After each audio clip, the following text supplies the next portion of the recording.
மிகப்பெரிய சம்பவம் பங்களாதேஷ்ல நடந்திருக்கு. அதத்தான் விரிவா பார்க்க போறோம். இந்த யுத்த சத்தம் ஜாஸ்தி ஆயிருச்சு. ரஷ்யா, உக்ரைன், பாகிஸ்தான், இந்தியா டக்குன்னு அப்படியே யூ டர்ன் போட்டு இஸ்ரேல், ஈரான் அப்படியே எல்லாரும் பிஸி ஆனனால, பக்கத்துல நாடுகள் எல்லாம் அமைதியா இருக்குமா அப்படின்னு கேட்டா, ஒரு பயலும் அமைதியா இருக்க மாட்டான். இதுதான் சந்தர்ப்பம்னு வேகத்த காட்டுவாய்ங்க. யாரு?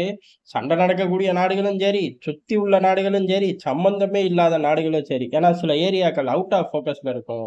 அந்த இடத்த நம்ம ஃபோக்கஸ் பண்ணுவோங்கிற மாரி. அப்படிதான் இங்க ஒரு எலி ஜட்டி இல்லாம ஓடியிருக்கு. ஆனா அது அசிங்கப்பட்டு முச்சந்தில நிக்கிறத இப்ப விரிவா பார்ப்போம். முகமது யூனுஸ் பங்களாதேஷ விட்டு போயிட்டாரு. அப்பாடி சந்தோஷம்! தெறிச்சு ஓடிட்டானா, "ஏன்டா தப்பிக்க விட்டீங்க?" அப்படின்னு நம்ம கேட்றக்கூடாது. தப்பிச்சு ஓடல. அஃபிஷியலா டூர் போயிருக்கான் மனுஷன். பொதுவாவே ஒரு நாட்டுல இருந்து பிரதமர் போறார், இல்ல ஜனாதிபதி போறார், ராணுவ தளபதி போறார். ஏதோ ஒரு விஷயத்த சொல்லி போறார் அப்படின்னு சொல்லலாம். டெஸ்டினேஷன் ஒண்ணா ஃபிக்ஸ் பண்ண முடியும். ஆனா முகமது யூனுஸ்க்கு பண்ண முடியுமான்னு கேட்டா, பங்களாதேஷ் தான் நாடே இல்லைன்னு கிளச்சு போட்டு திரியிறாங்களே. ரோட்ல நிக்கிறவனுக்கு எதுக்குடா டெஸ்டினேஷன்னு கேட்கிற மாரி தான், யூனுஸுக்கு என்ன பதவி குடுக்கறதுன்னே தெரியல. அந்த யூனுஸ் கிளம்பி போயிருக்காரு. அப்ப பங்களாதேஷ எப்படி கூப்பிட்டு உட்கார வச்சு என்னன்னு பேசுவாய்ங்க? ஒண்ணுமே பேச முடியாதுல்ல. நாடும் கிடையாது.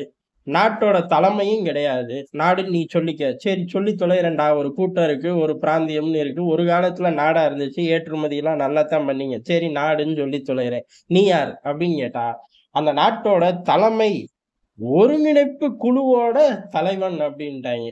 சரி நீயும் போய் கொள்ள வருஷமாச்சே ஏதாச்சும் பண்ணியா அப்படின்னு கேட்டா, அதுவும் இல்லைன்ட்டாய்ங்க. இப்படிதான் அசிங்கப்பட்டு யூனுஸ் நின்றுருக்காரு. ஆனா இந்த அசிங்கப்பட்ட யூனுஸுக்கு பின்னாடி உள்ளது மிகப்பெரிய சகுனி வேலை. யூனுஸ் எதுக்கு போறாரு? அவரு போன நாடுகள முதல்ல பார்ப்போம். பிரான்சும், பிரிட்டனும் 2 நாடுகளுக்கு பயணிக்கிறாரு. ஒருவேளை தப்பிச்சு போய் செட்டில் ஆகுறக்கா இருக்கலாம். காரணம் இந்த 2 பயலுக உள்ள விட்டா தான். பிரான்ஸ், ஜெர்மனி, இட்டாலின்னு அந்த சைடு உள்ள விட்டாலும் சரி, இல்ல ஊர் உலகத்துல ரவுடித்தனம் பண்றவன் பூரா கடைசியில சரண்டர் ஆகுறது எங்க? பிரிட்டன்ல போய் தான். அவன் தான் அடைக்கலம் தருவான். பணத்துக்கு பாதுகாப்பு தருவான். ஆளுக்கு அடைக்கலம் தருவான். கேட்டா நான் தான் நல்லவன்பேன். ஒரு காலகட்டத்துல வியாபாரம்ன்னு எல்லா நாட்டையும் பிடிச்சு கொள்ளையடிச்சு போனான்.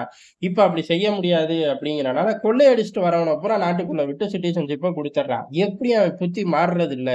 உலக நாடுகளோட செல்வங்கள ஆட்டைய போட்டுக்கிட்டே இருக்கணும். ஏதோ ஒரு வழியில ஆட்டைய போட்டுக்கிட்டே இருக்கணும். த கிரேட் பிரிட்டன் கிரேட் பிரிட்டனாவே இருக்கு அப்படின்னு சொல்லிக்கணும் அப்படிங்கிறது தான் இதோட சூட்சமம். என்னைக்கு எந்த பையன் இந்த கண்ணாடி கூண்டுல கல்ல வீசுறாய்ங்கங்கிறத பொறுத்து இருந்து பார்ப்போம். அது கிடக்கட்டும். யூனுஸ் ஒருவேளை இந்த பணத்த பதுக்குறக்கும், தன்ன விரட்டி விட்டா போய் செட்டில் ஆகுறக்கும் போறாரா அப்படின்னு கேட்டா, யூனுஸ் தான் சகுனி பயலாச்சே. ஏற்கனவே அந்த மாரி ஆட்கள் இருக்கார்கள். அவர்களோட பணத்த எங்ககிட்ட குடுத்துருங்க. அந்த ஆட்கள உள்ள விடாதீங்க அப்படின்னு சொல்ல தான் போயிருக்காரு. என்ன விஷயம் அப்படின்னா, ஷேக் ஹசீனாவோட பணம் பிரான்ஸ்லயும், லண்டன்லயும் இருக்கு. அந்த அம்மா பணத்த எல்லாம் ஃப்ரீஸ் பண்ணுங்க. இந்த ரஷ்ய அதிபர் பணத்தெல்லாம் புடிச்சீங்கன்னு செய்திகள்லாம் வந்துச்சு. உண்மை பொய்யுங்கள்லாம் தேவையில்ல. அந்த மாரி இந்த அம்மா பணத்த புடிங்க. இந்த அம்மாவ முடக்குங்க அப்படின்னு சொல்றதுக்காக தான் மெனக்கெட்டு டவுன் பஸ் ஏறி போகாம ஃப்ளைட் ஏறி போயிருக்காரு. அப்படி போயி பிரான்ஸ்ல மேக்ரான் கிட்டயே ஒரு சந்திப்புக்கு ஏற்பாடு பண்ணுங்க அப்படின்னு இருக்காரு. மேக்ரான் ஆபீஸ்ல இருந்து, "யோவ் போயா லூசு" அப்படின்ட்டாய்ங்க. "சந்திப்புலாம் கிடையாது. அப்பாயின்ட்மென்ட் கிடையாது. போ" அப்படின்ட்டாய்ங்க. "என்னடா அப்படி சொல்லிட்டீங்க? உங்கள நம்பி தான்டா வரேன். ஏதாச்சும் அடுத்த கட்ட ஆட்கள், மினிஸ்டர், சப் மினிஸ்டர் அந்த மாரி ஏதாச்சும் ஒண்ணு குடுங்கடா" அப்படின்னா, பிரான்ஸோட கேபினெட் அந்தஸ்து அமைச்சரவையில இருந்து ஒரு பய பார்க்க மாட்டோம். அதிகாரிகளும் பார்க்க மாட்டோம். அதிகாரிகளுக்கு அதிகாரிகள்னு சப் கிளாஸ்ல யாரையாச்சும் பார்த்து பேசிட்டு போ. எங்க ஊர் பிசினஸ் மேன்களும் உங்ககிட்ட பேசி வேஸ்ட்டு. நீ வர்றதே வேஸ்ட்டு. யாராச்சும் ஒருத்தர் கிட்ட பேசிட்டு போயேன் தயவு செஞ்சு அப்படின்ட்டாய்ங்க பிரான்ஸ்ல. அப்படி யூ டர்ன் போட்டு பிரிட்டன்ல போய் நின்னுட்டாரு. பிரிட்டன் தான் பெரிய இவன் நாளைக்கு ஓடி வருவான். அதனால இன்னைக்கு உட்கார்ந்து பேசி தொலையட்டும். அதனால உள்ள விட்டுரு ஆள அப்படின்ட்டாய்ங்க. அத நம்பிட்டு பிரிட்டனோட பிரைம் மினிஸ்டர் அப்பாயின்மெண்ட்லாம் தந்துருவாருன்னு கிளம்பி போயாச்சு. பிரிட்டனோட பிரைம் மினிஸ்டர், "ஏலே உன்னை உள்ள விட தான் சொன்னேன். உன் சத்துக்கு யாரு சிக்குறாங்களோ அவங்க கூட உட்கார்ந்து பேசிட்டு போயிரு டிராமா போட்டு. நாங்கலாம் யாரும் பார்க்க மாட்டோம் பு" அப்படின்ட்டாய்ங்க. ஷேக் ஹசீனா பணம் இங்க இருக்கு அப்படின்னா எடுத்து குடுக்க நாங்கன்னு இளிச்சவான் என்னடா? அத வச்சு தான் நாங்க மைலேஜ் எடுத்து ஓட்டிக்கிட்டு இருக்கோம் இன்னமும். அத ஒருத்தன பிடிக்க போய் அப்ப மீதி 10 பேரு பணத்த எடுத்துட்டு ஓடி போயிருவான். அடுத்த 10 பேர் உள்ளயே வரமாட்டான். இது பூரா ஒரு சிஸ்டம். ஒரு சப்ளை செயின். நடுவுல டிஸ்டர்ப் ஆச்சு. ஜோலி முடிஞ்சுச்சு. டிஸ்டர்பே ஆகாத ஒரு கிரிப்டோ அப்படின்னு நம்புனா மட்டும் தான் உள்ள வருவான். இல்ல வருவானா? அப்படின்னு சொல்லி அடிக்காத குறையா எங்கேயாச்சும் உட்கார்ந்து பேசிட்டு போ அப்படின்ட்டாய்ங்க. இந்த ஆள் போனதோட முழு நோக்கம் என்ன அப்படின்னா, ஷேக் ஹசீனாவோட பணம் அங்க இருக்கு. அதை ஃப்ரீஸ் பண்ணுங்க, ஷேக் ஹசீனாவை முடக்குங்க அப்படின்னு சொன்னதா? அது நடக்கல.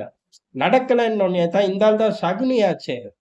நம்ம இந்த ஆள லேசா எடுத்துக்க கூடாது. அதுக்குன்னு இவன் வீரன், சூரனும் கிடையாது. மிகப்பெரிய ராஜதந்திரியும் கிடையாது. சகுனி அவ்வளவுதான்.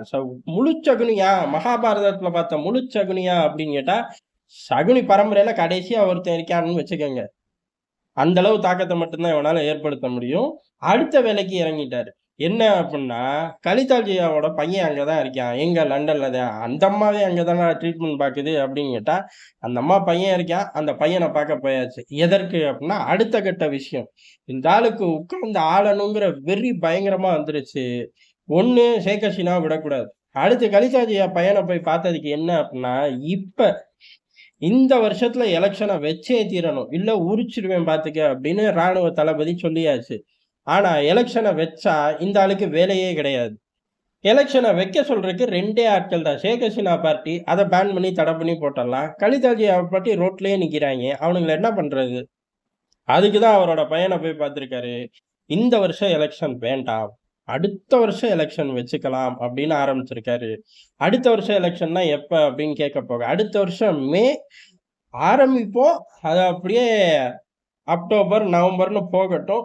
அதுக்கடுத்த ஒரு மேல எலக்ஷன் வச்சுருவோம் அப்படின்னு முடிச்சிருக்காரு. அந்த ஆளு என்ன சொன்னாருன்னு நமக்கு தெரியல. காரணம் இதெல்லாம் நடுவுல மிடில் மேன் வச்சு இத பேசிக்குவோம் அப்படின்ட்டாய்ங்க. நேர்ல பேசிக்குவோம் அப்படின்ருக்காய்ங்க. நேர்ல பேசினாப்புல அவர்கள் ஒத்துக்குவார்களா? கலிதாஜியா பார்ட்டி ஒத்துக்குமா அப்படின்னு கேட்டா, கஷ்டப்பட்டு ஷேக் ஹசீனாவை எதிர்த்து போராடிக்கிட்டு இருந்தோம். அந்த அம்மா வெளியேறணும்னு நாங்க தான் நினைச்சோம். நடுவுல நீ வந்து உட்கார்ந்திருக்க அப்படின்னு சொல்லி மூஞ்சிக்கு நேரா சொல்ல வாய்ப்பில்ல. சகுனி பையன் இன்னமும் பின்னாடி யார் யார் இருக்கான்னு தெரியல. அதனால ஒரு பாலிஷா பேசி அடிச்சு பத்தி விடுவாய்ங்க.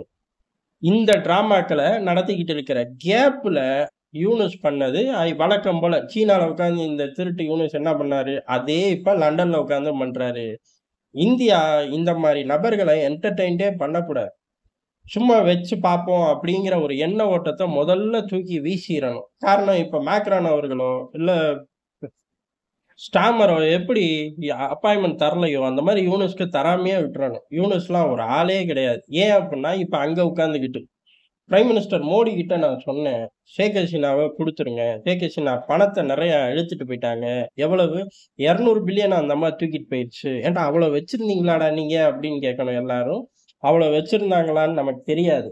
200 பில்லியன தூக்கிட்டு போயிருச்சு. எல்லாத்தையும் திருப்பி தரணுங்கலாம் நான் பேசிக்கிட்டு இருந்தேன். அட்லீஸ்ட் ஷேக் ஹசீனாவ பெரிய அளவு பங்களாதேஷ் தொடர்ப கட் பண்ணி விடுங்க. அந்த அம்மா அங்க உட்காந்துட்டு இங்க பேசுது. அத தடை பண்ணுங்கன்னு நான் சொல்ல. பிரைம் மினிஸ்டர் மோடி சோசியல் மீடியாலலாம் கட்டெல்லாம் போட்டு வைக்க முடியாதுப்பா. அது பேசத்தான் செய்யும் அப்படின்னு சொல்லிட்டாராமா. இத இப்ப யாரு போய் இல்ல, இருக்குன்னு சொல்லிக்கிட்டு இருக்கிறது? நமக்குள்ள வேலையில இதுதான் வெளியுறவுத்துறைக்கோ, இல்ல பிஎம்ஓ ஆபீஸ்க்கோ வேலையா? இந்த கருமத்த பார்க்காம தொலைச்சிருந்தா இந்த பஞ்சாயத்தே இப்ப கிடையாதே. ஆனா என்ன பண்றது? அரசாங்கங்கள் எல்லா விஷயத்தையும் பார்த்து எடுப்பார்கள். அவர்கள் கிட்ட மல்டிபிள் டேட்டாஸ் இருக்கு. அரசாங்கங்கள் திறமையான அரசாங்கங்கள் தான். அதனால தொட்டதுக்கெல்லாம் குறையும் சொல்ல முடியாது. இந்த ஆள் லூசு மாரி பேசுறாங்கிறக்காக நம்ம ஆட்கள நம்ம திட்டவும் முடியாது. ஆனா இந்த பையன் இந்த லூசு வேலைய ஒண்ணு நிலப்பரப்ப பத்தி லூசுத்தனமா பேசுறது, இல்ல நம்ம தலைவர்கள பத்தி வம்பிழுக்கிற மாரி பேசுறது.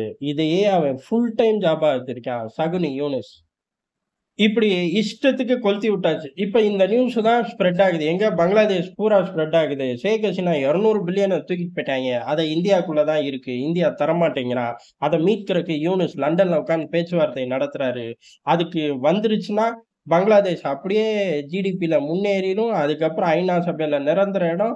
அமெரிக்காவுக்கு பக்கத்துல சீனா இருக்குல்ல, சீனாவுக்கு பக்கத்துல பங்களாதேஷ் போயிரும்னு போஸ்ட் ஒட்டுறான் எல்லாத்துக்கு. என்ன ஒண்ணு இத பூரா ரோட்லயே இருந்தா எப்புட்றா நடக்கும்? முதல்ல இந்த பணத்த யூனுஸ் கொண்டு வந்தா கூட வாங்குறதுக்காச்சும் ஏர்போர்ட் போங்கடா! அப்படின்னு தான் சொல்லணும். ஆனா யூனுஸ் சத்தம் இல்லாம எலி ஜட்டி போடாம ஓடிருச்சு. இந்த கலவரங்கள், ஈரான், இஸ்ரேல் கலவரங்கள், இந்தியா, பாகிஸ்தான் கலவரங்கள். இதுக்கு நடுவுல இப்படி ஒரு என்டையர் டிராமாவ செட் பண்ணி யூனுஸ் பொட்டிய தூக்கிட்டு கிளம்பி போயிருக்காரு. கிளம்பி போட்டும். ஆனா யூனுஸால எதுவும் சாதிக்க முடியாது. பங்களாதேஷ நம்ம நாடு கேட்டகரியில வச்சு பார்க்கிற வரையும் இந்த மாரி குட்டி, குட்டி சிரமங்கள நம்ம பார்த்து தான் தீரணும். நாடு கேட்டகரிய தூக்கிட்டு யூனுஸ ஒரு ஆளே இல்லன்னு தூக்கிட்டு வச்சு செஞ்சோம் அப்டின்னா, இந்த தப்புகள் கூட நடக்காது. அதுக்கான விரிவான திட்டங்கள் தயார். நடுவுல பாகிஸ்தான் குறுக்க வந்தது தான் டிலே அப்படின்னு டெல்லி வட்டாரத்துல சொல்லப்படுது. இன் கேஸ் அந்த மாரி நல்லது நடந்துச்சு அப்டின்னா, நம்மளும் இங்க விரிவா பார்ப்போம்.